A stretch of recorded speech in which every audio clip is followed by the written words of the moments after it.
Bienvenidos a todos en el marco del encuentro Transferencia de las Culturas entre Marruecos y México. Tengo el gran placer de presentaros lo que vamos a ver hoy, que es una visita al Museo de la Casa de las Culturas Mediterráneas, que era al principio un palacio de finales del siglo XVII. Y aquí tenemos un plano general del palacio, de todos los componentes de las salas que vamos a ver después. Entonces estamos aquí en la entrada. La entrada es muy importante porque donde se encuentra lo que se llamaba antes la tesorería, que es una sala donde se juntaban todos los impuestos de la ciudad y sobre todo las armas. En esta época había muchas guerras. La segunda parte donde vamos a ver que es una exposición cronológica que empieza por la sala 1, 2, 3, 4, 5, 6 hasta 7. Es una exposición cronológica sobre la historia de Tánger desde el primer asentamiento humano en la ciudad hasta el siglo XX, pasando por las culturas mediterráneas, pero sobre todo las romanas, las fenicias y luego la llegada de los musulmanes a esta zona. Luego llegamos a Tánger actual, que en esta época tenía presencia de muchas potencias internacionales, por ejemplo los portugueses, los franceses y los españoles, hasta que Tánger volvió a forma parte del Reino de Marruecos. La tercera exposición, que es una exposición temática, trata del papel de Tánger o de la presencia de la ciudad de Tánger en todo el Mediterráneo. Sabemos que el sitio donde se encuentra Tánger es un sitio súper especial entre los mares, entre el continente africano y europeo. Entonces tiene una situación geográfica muy especial y al final tenemos la visita de un jardín que era un jardín privado del sultán que vivía en este palacio.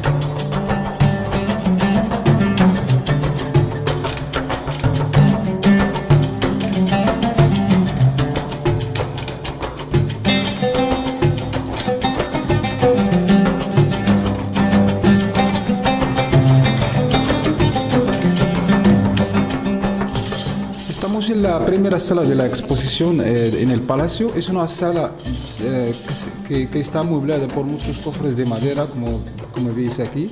Es una sala que estaba dedicada principalmente a la recolecta de los impuestos, pero sobre todo para guardar los documentos más importantes de la ciudad y sobre todo las armas. Hay que tener en cuenta que en esta época de finales del siglo XVII había muchas tribus aquí que tenían muchas guerras para ocupar toda esta zona.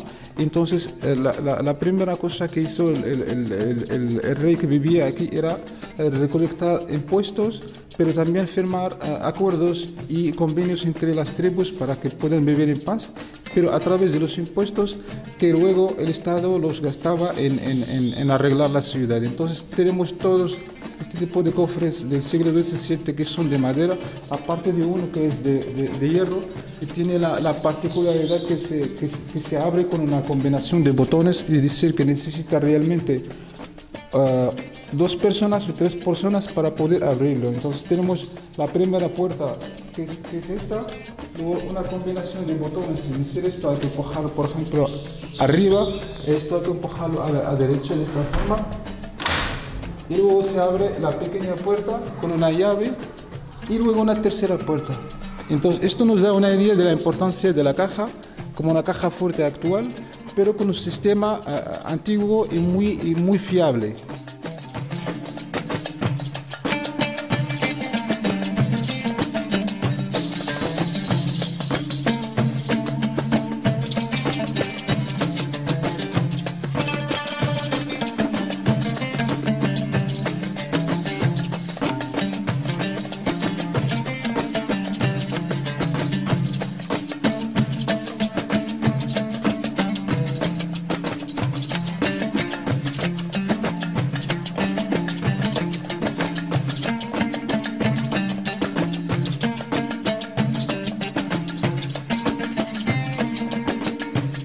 Estamos en el paseo principal del Palacio del Museo.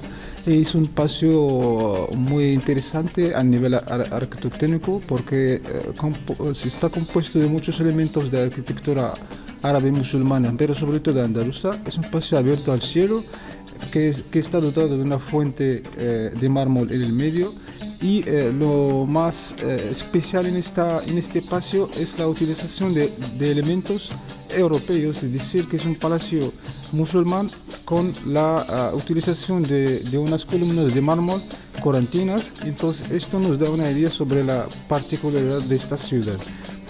La exposición que vamos a ver enseguida es una exposición cronológica que vamos a empezar desde el primer asentamiento del ser humano en esta zona hasta el siglo XX, pasando por la ocupación de los romanos, de los fenicios, luego la llegada de los musulmanes y la ocupación de la ciudad de Tánger por los portugueses y los españoles y los franceses, hasta que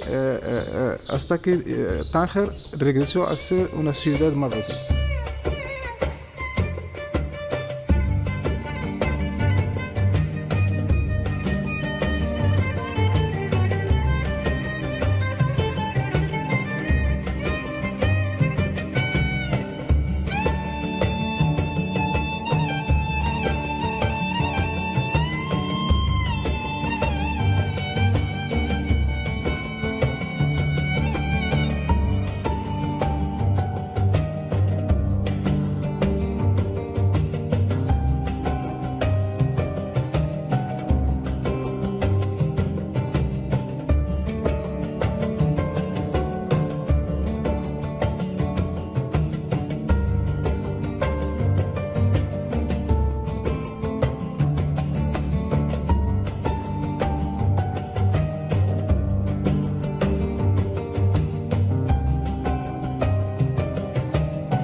Entre los elementos más importantes de la época de finales del siglo XVII, y como lo sabemos aquí, había una presencia de muchos judíos también que eran marroquíes. Entonces, uno de los objetos más interesantes que tenemos aquí, que tenemos un manuscrito hebreo del siglo XVII. Es muy importante porque nos da una idea muy específica sobre la presencia de los judíos marroquíes aquí, el papel que jugaban en la sociedad, y sobre todo es como un manual de cómo hacer comercio, cómo estudiar, de derecho, es decir, como es como un manual sobre la vida aquí en esta ciudad. Aparte de este manuscrito también tenemos una Hanukkah de finales del siglo XIX, que es muy típica de aquí y se utiliza todavía aquí en esta zona, y es muy importante porque nos da una idea muy interesante de cómo los marroquíes judíos y los marroquíes musulmanes y los cristianos también podían convivir en paz y armonía total en esta ciudad. الخريطة هي الخريطة دارت ابارتير من لي زارتيفونسيون ديال الكوميرس بحال البحر الابيض المتوسط. دونك كنشوفوا هنا التركيز ديال بزاف المنتجات سواء البحريه ولا سواء الحديد سواء الحديد سواء الطيور سواء بزاف ديال المواد التجاريه اللي كانت متركزه في هذا. Aquí estamos en las antiguas cocinas del palacio y que hemos transformado las antiguas cocinas del palacio en una exposición temática sobre el Mediterráneo. Entonces tenemos aquí justo a nuestros pies un mosaico del siglo I a.C., que es un mosaico sobre la leyenda del viaje de Venus en el mar, y hay que tener en cuenta siempre la presencia del mar y de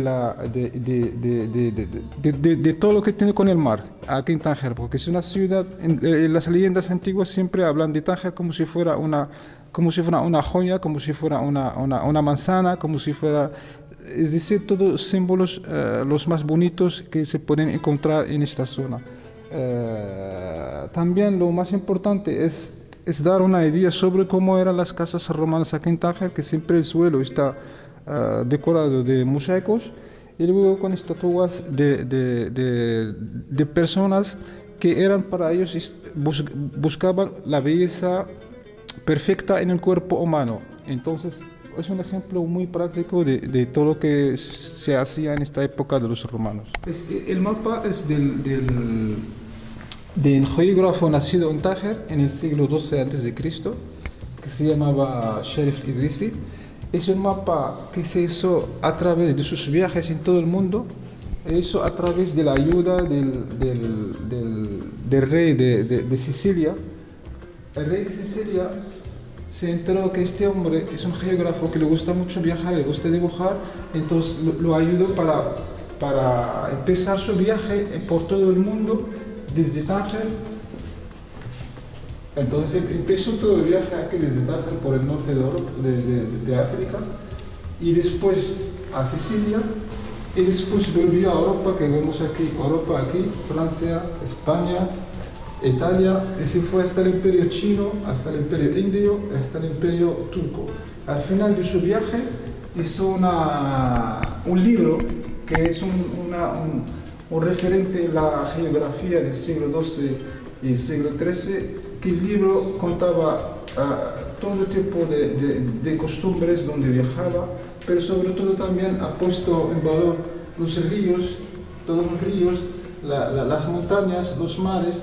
Entonces es una referencia en esta época a la hora de hacer mapas muy grandes y muy detallados.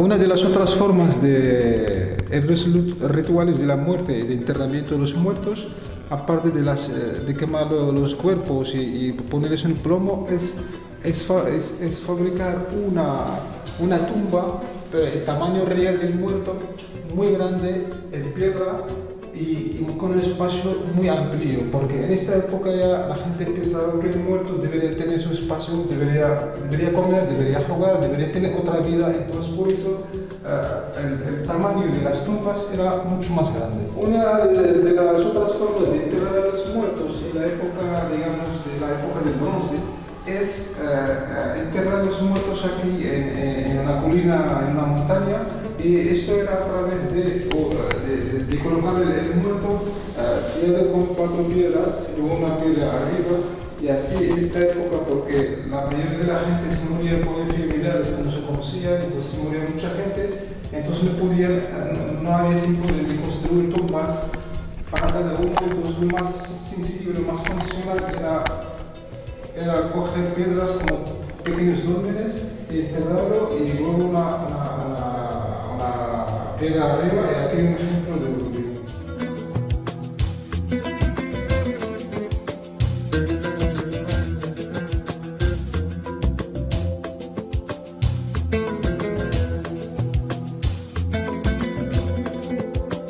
Estamos en la última parte del jardín que se llama Riad. El Riad aquí, en este tipo de palacios y este tipo de edificios antiguos, es un espacio de placer, es un espacio verde que está compuesto de muchos árboles o de muchas cosas que podemos encontrar en el norte de África o en el sur de Europa. Entonces aquí, como estamos muy cerca de Andalucía, tenemos muchísimas cosas que se pueden plantar aquí, se pueden plantar en Andalucía. Y los jardines, incluso en la época de Al-Ándalus, se hacían de esta forma.